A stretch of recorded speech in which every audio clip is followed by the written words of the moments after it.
शिवरात्रि का प्रसंग कहता है, अपने मन की अभिलाषा रखकर तुम्हें जो चाहिए, एक काली मिर्ची और काली तिल्ली के 7 दाने। एक काली मिर्ची और काली तिल्ली के कितने दाने? 7 दाने हथेली में रखकर अपनी कामना कर कर मन से अपने मन की बात को कहकर शंकर भगवान के शिवलिंग पर चढ़ा दीजिए। आपकी मनोकामना, कहते हैं हर महीने शिवरात्रि आती है, इस शिवरात्रि पर, मुख्य शिवरात्रि पर चढ़ाओगे, अगले महीने की जब शिवरात्रि आएगी तो आपकी मनोकामना पूरी हो जाएगी। एक काली मिर्ची और 7 काली तिल्ली के दाने, मात्र 7।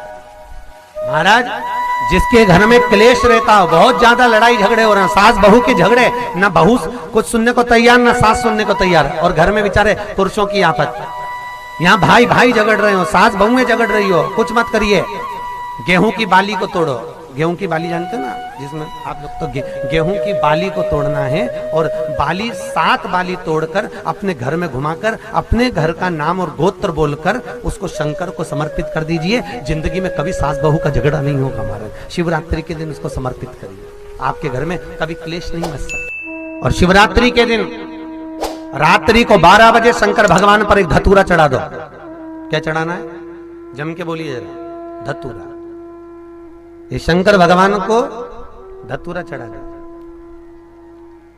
12 बजे रात्रि को शिव जी पे धतूरा चढ़ाओ।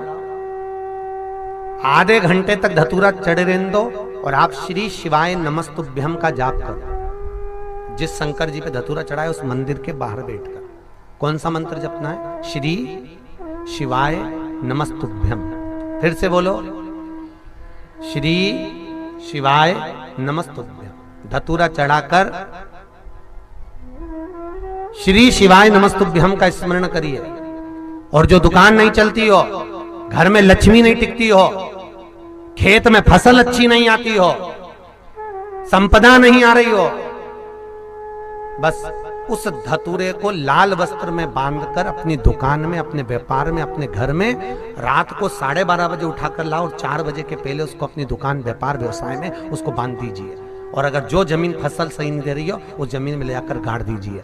आपको जीवन में कभी तकलीफ नहीं भोगना पड़ेगी, लक्ष्मी बढ़ती चली जाएगी महाराज, संपदा बढ़ेगी। जो व्यक्ति ज्यादा बीमार रहता हो, बहुत बीमारी उसको घेरे रहती हो, परेशान रह रहा हो, बीमारी बनी हुई है, तो बोर चढ़ाइए। बेर, क्या बोलते हैं यहाँ पर? बेर की बोर, वो खाने वाला बेर जो होता है, उस बेर को 7 बेर ले लो और 7 बेर को लेकर अपने ऊपर से घुमाकर शिवरात्रि की दोपहर के 12 बजे शंकर भगवान के शिवलिंग पर ले जाकर उस बेर को चढ़ा दीजिए। आपका रोग, आपकी बीमारी मात्र 3 महीने के अंदर समाप्त हो जाए। शिवरात्रि के दिन बेर चढ़ाने का बड़ा महत्व है। और शिवरात्रि पर चढ़ा हुआ वो बेर उठाकर ले आइए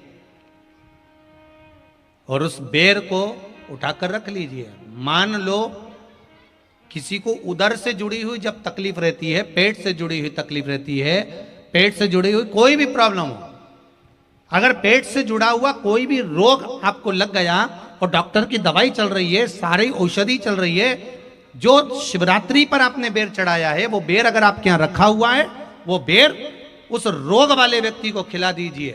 आधे घंटे के अंदर पेट का दर्द, पेट की तकलीफ, पेट का कैसा भी रोग होगा, एकदम आराम लग जाएगा। उस बेर में इतना दम, इतना प्रबलता आ जाती है शंकर को, जो शिवरात्रि के दिन बेर चढ़ाया जाता है।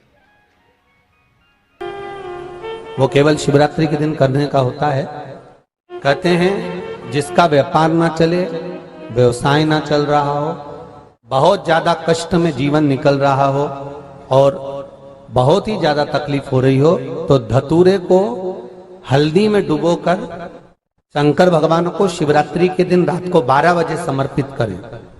उस धतूरे को वापस उठा लाएं 5-10 मिनट के बाद, श्री शिवाय नमस्तुभ्यम बोलकर लाल कपड़े में उसको बांधकर व्यापार वाली जगह में कहीं पर भी उसको बांध दिया जाए। व्यापार पीछे नहीं हटता, व्यापार अग्रण्य भाव में बढ़ता चले जाता है। महाराज, उस धतूरे को केवल परंतु शिवरात्रि के दिन रात को 12 बजे ही किया जाए। हल्दी में डुबोना पड़ता है।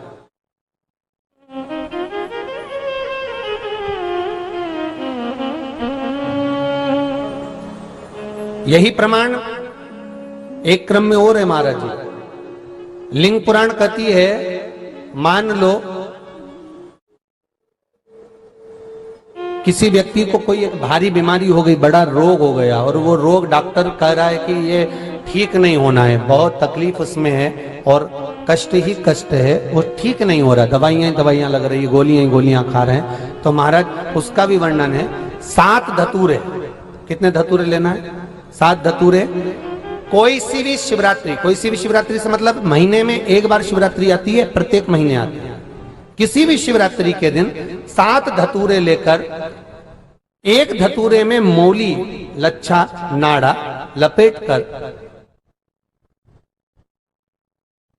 चंद्रमौली भगवान का स्मरण कर उस मौली को लपेटकर, 6 धतूरे में हल्दी लगाकर शंकर भगवान की जो जलाधारी है, जलाधारी में आपको पहले भी वर्णन किया है, शंकर भगवान का ये शिवलिंग है, ये जलाधारी है, ये भगवान का जल निकलने का स्रोत, चरणारविंद का भाव। शिवलिंग जहां रखा हुआ है, ये पार्वती जी का हस्त कमल है, जो ये गोल भाग है, ये पार्वती का हस्त कमल है, जहां शिवलिंग रखा है। जहां से जल नीचे गिरता है, उसके सीधे भाग में श्री गणेश जी महाराज का स्थान है, उसके उल्टे भाग में श्री कार्तिकेय जी का स्थान है। जलाधारी के सामने एक मोटी सी लाइन होती है, कहीं सांप बना होता है, कहीं स्थान बना होता है। जो मोटी सी लाइन है, ये शंकर भगवान की सबसे छोटी लड़की अशोक सुंदरी का स्थान है। जलाधारी के ऊपर जो 3 टेकी लगी है, ये भृगु ऋषि का, भृंगी गण का स्थान है। इसके ऊपर जो कलश है, कलश में जो पानी भरा जाता है, वो पानी जो बूंद बूंद नीचे गिरता है, ये शंकर भगवान की 5 लड़कियों का स्थान है। जया, विषहरा, सामरीबारी, धोतली और देव, ये 5 लड़कियों का स्थान है। शंकर भगवान का संपूर्ण परिवार शिवलिंग के सामने से, जहां से जल चालू होता है गिरने के लिए, नीचे की ओर जब जल जाता है, उस स्थान पर भगवान शंकर के सारे गणों का स्थान है। फिर जब जल बहकर सामने की ओर जाता है, जितनी दूर तक जल जाता है, उतनी दूर तक भगवान शंकर के उस जल भाग को ग्रहण करने के लिए 33 कोटि देवताओं का स्थान है। इसलिए उस जल को हम लांघते नहीं है, क्योंकि वहां 33 कोटि देवता विराजमान रहते हैं महाराज। तो जो बीमारी डॉक्टर ने बता दी और बहुत बड़ा रोग हो गया और शरीर में कष्ट है, ठीक नहीं हो रहा, चाहे लीवर से जुड़ा हो, चाहे किडनी से जुड़ा हो, चाहे कैंसर से जुड़ा हो, और मान लो शरीर में कहीं गांठ भी हो गई है और वो मिटी नहीं रही हो, तो महाराज निवेदन है 7 धतूरे, एक धतूरे पर मौली लपेटकर वो शंकर जी के शिवलिंग के ऊपर चढ़ाना। 6 धतूरे, उसमें से एक धतूरा भगवान श्री गणेश जी का स्थान, दूसरा धतूरा श्री कार्तिकेय जी का स्थान, तीसरा धतूरा अशोक सुंदरी का स्थान। महाराज शंकर भगवान की जगदम्बा जी के हस्त कमल के ऊपर एक धतूरा, 5, एक धतूरा जहां से जल नीचे की ओर बहकर जा रहा हो, पानी जिस जगह से नीचे गिर रहा हो, बिल्कुल वहीं पर एक धतूरा चढ़ा देना है। उस धतूरे को चढ़ाने के बाद वो धतूरा वापिस लेकर आना है। अवधूतेश्वर महादेव का नाम लेकर या चंपेश्वर महादेव का नाम लेकर उस धतूरे को, जो बीमार व्यक्ति है उसका स्पर्श कराकर बेलपत्री के पेड़ के नीचे पटकवा देना है महाराज। धीरे धीरे रोग में आराम मिलना प्रारंभ हो जाता है, औषधियां धीरे धीरे समाप्त हो जाती हैं और व्यक्ति स्वस्थ हो जाता है। ये केवल शिवरात्रि के दिन ही होता, 12 महीने शिवरात्रि आती है, आप किसी भी शिवरात्रि को कर सकते हो, किसी भी शिवरात्रि।